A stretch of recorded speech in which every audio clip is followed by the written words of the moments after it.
Welcome to Raising Daniels, Breaking Chains, Building Courage, Leaving Legacy. I'm your host, Cherie Linford, faith legacy coach and fellow mom on mission. Here we help Christian moms break free from the past, rise up in courage, and raise sons and daughters who stand strong in truth, ready for the return of Jesus. If you've ever felt weighed down by fear, control, or family patterns that don't reflect God's best, this is your space for healing, equipping, and hope.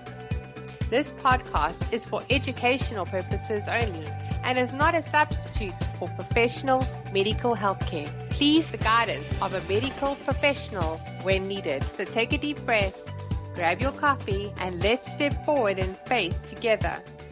Because, friend, you were born to raise Daniels in a Babylon world. I want to start by saying this clearly because it matters.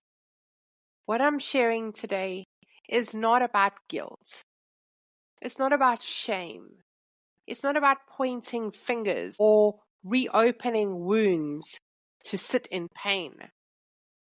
This is about awareness, and awareness gives us the power to choose differently. I am sharing my story because I know that I'm not alone. And if God has taken my broken pieces and turned them into something redemptive, then He can do the same for anyone listening today. I grew up in a home where love and fear lived side by side. On the outside, things looked normal, even good. But behind closed doors, there was emotional instability, unpredictability, and pain.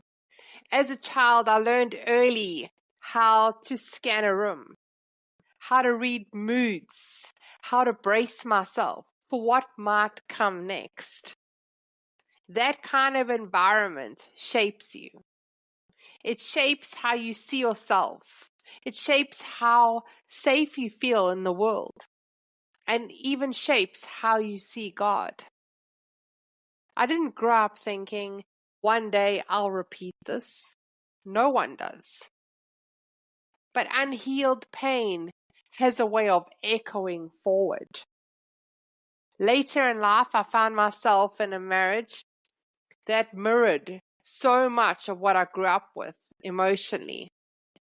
Instability, hurt, fear, infidelity, always feeling like I wasn't enough, not skinny enough, not pretty enough, not interesting enough, not worthy enough to be chosen and stayed with.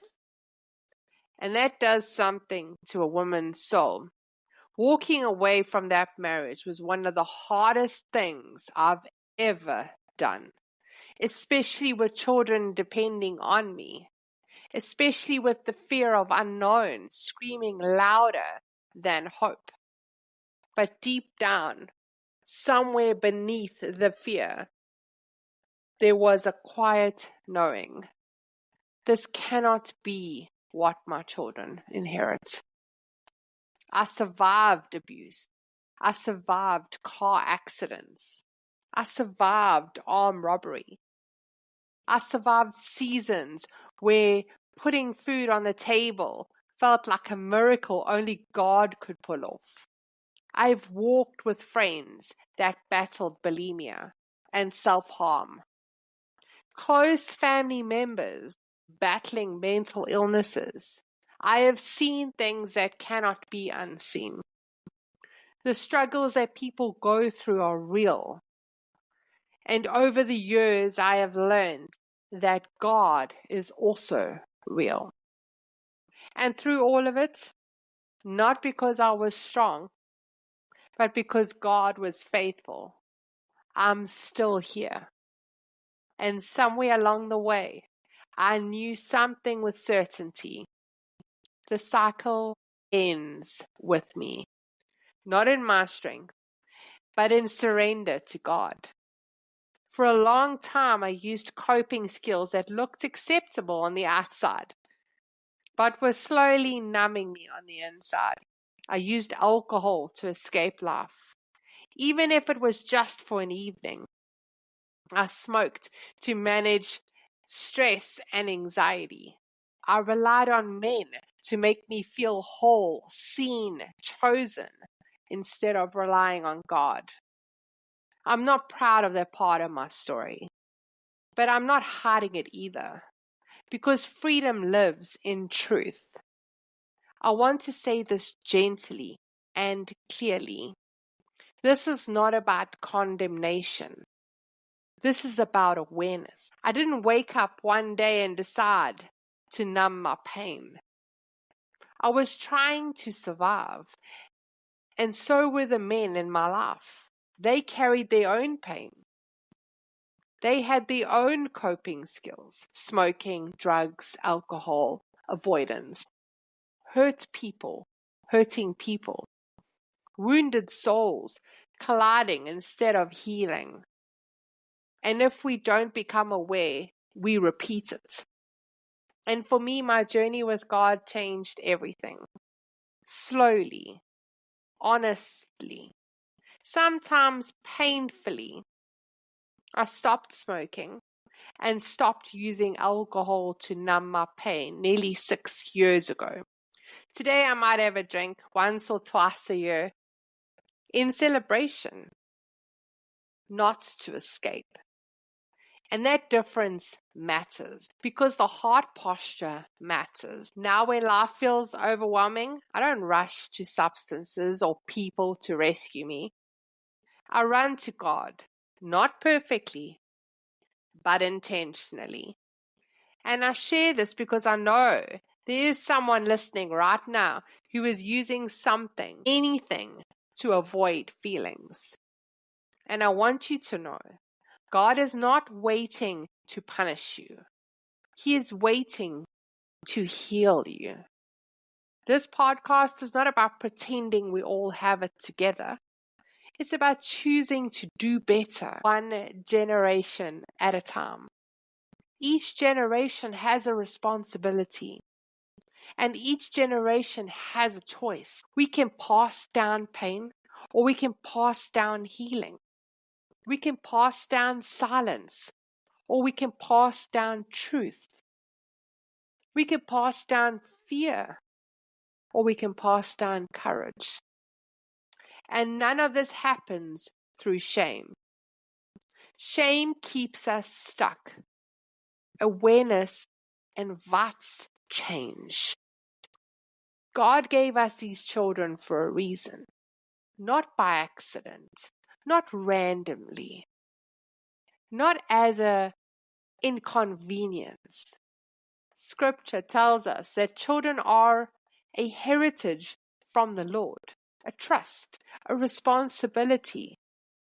And if we are honest, truly honest, many of us were never taught how to process emotions in a healthy way. We were taught to suppress, to cope, to survive. But survival is not the same as freedom. Breaking generational strongholds matters. Not because we're trying to be perfect parents, but because we are preparing souls. The Bible warns us that in the last days, many will fall away. 1 Timothy 4 verse 1. The Spirit clearly says that in later times, some will abandon the faith and follow deceiving spirits and things taught by demons. Matthew 24 verse 10 to 13 says, at that time, many will turn away from the faith and will betray and hate each other. But the one who stands firm to the end will be saved. This is sobering, not fear-based, but awakening. This is not about guilt. This is about readiness. My biggest driver behind this podcast is not popularity, downloads, or recognition. It's this, that we as parents Strengthen our children so that they don't fall away, that they stand firm, that they are ready, that they don't get swept up in a broken world and miss the new heaven and the new earth because no one prepared them. Not on my watch. And I don't say this with pride. I say it with holy responsibility. Breaking chains means facing what we'd rather avoid. It means looking honestly at our coping skills, our patterns, our beliefs about ourselves and God. It means asking hard questions. What am I modeling for my children? What do they see when life gets hard? Where do they see me run? Awareness changes everything. When we choose healing with God, we don't just heal ourselves. We equip our children. We show them that pain doesn't have to define them, that mistakes don't have to be final, that God restores. Legacy isn't about perfection. It's about direction. And if you're listening today thinking, I've already messed up way too much, hear me clearly. It's not too late. God redeems. God restores. God rebuilds. This ends with us, with honesty, with humility, with courage, not in shame, but in hope. Because God can change everything.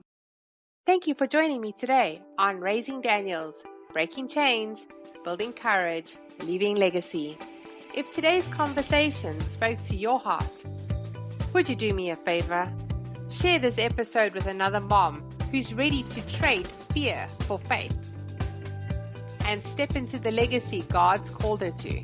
And don't forget to subscribe, leave a review, and connect with me on my private Facebook group, Raising Daniels Community.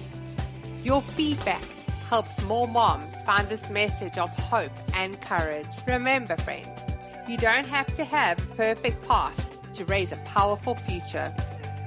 Keep breaking chains, keep building courage, and keep leaving a legacy that points straight to Jesus. Until next time, stay faithful, stay fierce, and stay focused on eternity.